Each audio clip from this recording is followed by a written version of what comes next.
కానీ జాతీయ జెండాలు ఎగరేసే కార్యక్రమం పెడితే అది మన డ్యూటీ కాదు, పోలీసు వాళ్ళు ఎగరేస్తారు కదా, ముఖ్యమంత్రి పోయి పరేడ్ గ్రౌండ్ లో ఎగరేస్తాడు కదా, ఎర్రకోట మీద దేశ ప్రధానమంత్రి గారు ఎగరేస్తారు కదా అనేటువంటి రీతి లోపల జాతీయ జెండా పట్ల ప్రజలలో ఒక రకమైనటువంటి నిర్లిప్త భావన ఇంతకుముందు ఉండేది.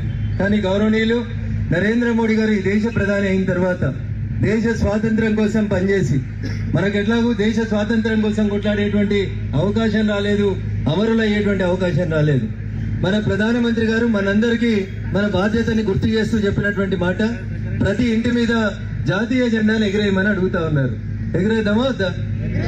నేను ఎగిరేయడంతో పాటు నా వంతుకి ఇంకొక 10 ఇళ్ల మీద జాతీయ జెండాను ఎగిరేస్తాననేటోళ్ళు చేతులు ఎత్తురు, 20 ఎగిరేసేటోళ్ళు 2 చేతులు ఎత్తురు, 10 ఎగిరేపించేటోళ్ళు 1 చేతి ఎత్తురు.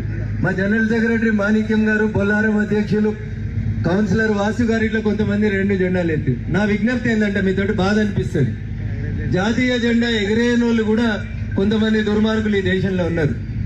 ఈ దేశం స్వతంత్రం కావాలి, ఈ దేశంలో వాళ్ళు ఎమ్మెల్యేలు కావాలి, ఈ దేశంలో వాళ్ళు ఎంపీలుగా గెలవాలి, ఈ దేశ రాజ్యాంగాన్ని గౌరవించరు, ఆఖరికి దేశానికి స్వతంత్రం వచ్చిన రోజు జాతీయ జెండాను కూడా ఎగిరైనటువంటి ఇంకొంతమంది దౌర్భాగ్యులు ఈ దేశంలో ఉండడం అనేది మనందరి దురదృష్టం.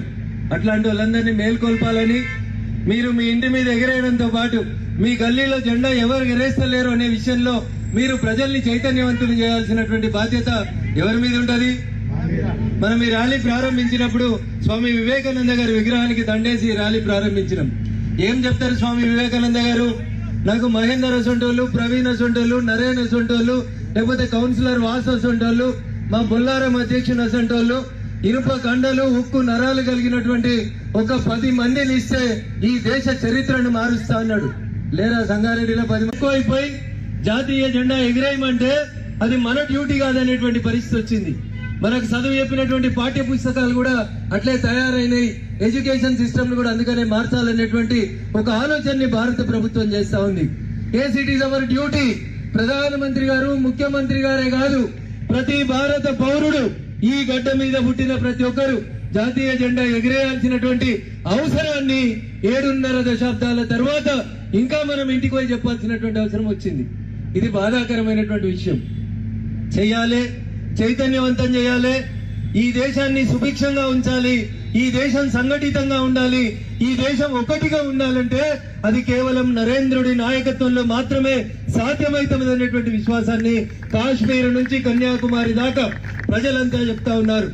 ఆఖరికి కాశ్మీర్ మనదైతుందో కాదో, కాశ్మీర్ పక్కకు పోతుందో అనేటువంటి భయాందోళనని తొలగించి ఆర్టికల్ 370ని రద్దు చేస్తే ఇలా కాశ్మీర్ లో ఒక లాల్ చౌక్ కాదు, ప్రతి ఇంటి మీద జాతీయ జెండా ఎగురుతుంది. మరి మేము ఎగిరేయాలా వద్దా? ఎగిరేయాలా వద్దా? చిన్నప్పుడు అయితే జాతీయ జెండా కోసం జెండా ఎగిరేసేందుకు పోతామంటే పొద్దున 4 గంటలకు లేచిపోయి ర్యాలీ తీసి ఊరంతా తెరీదు, ఒక చాక్లెట్ ఇస్తాడు సార్ అని జెండా కోసం పరిగెత్తేటోళ్ళం. ఇలా అన్ని భావనలు పోయినాయి, జాతీయ భావనకు దూరం అయింది. ఇదేదో బీజేపీల కార్యక్రమం అనుకుంటున్నారు. జాతీయ జెండా లేకపోతే ఈ దేశానికి స్వతంత్రం రాకపోతే మనందరి దుస్థితి ఎట్లుండేనో ఒకప్పుడు స్వతంత్ర సంగ్రామ చరిత్ర జరిగినప్పుడు ప్రజల పోరాటాలను ఒకసారి గుర్తు చేసుకోవాలి. అయినా ఇంకొంతమంది దుర్మార్గులు ఉన్నారు ఈ దేశంలో, ఇది నా డ్యూటీ కాదు అనుకునేటోళ్ళు. అట్లా నిద్రపోతున్నటువంటి వాళ్ళందరినీ మేల్కొల్పి ప్రతి ఇంటి మీద జాతీయ జెండా ఎగిరేయడానికి మనమే కంకరబద్దులై ముందుకు పోవాలి. ఎందుకంటే nation first, party next, individuals last అని కొట్లాడేటువంటి పార్టీ ఈ గడ్డ మీద ఒకటే ఒక పార్టీ, అది భారతీయ జనతా పార్టీ.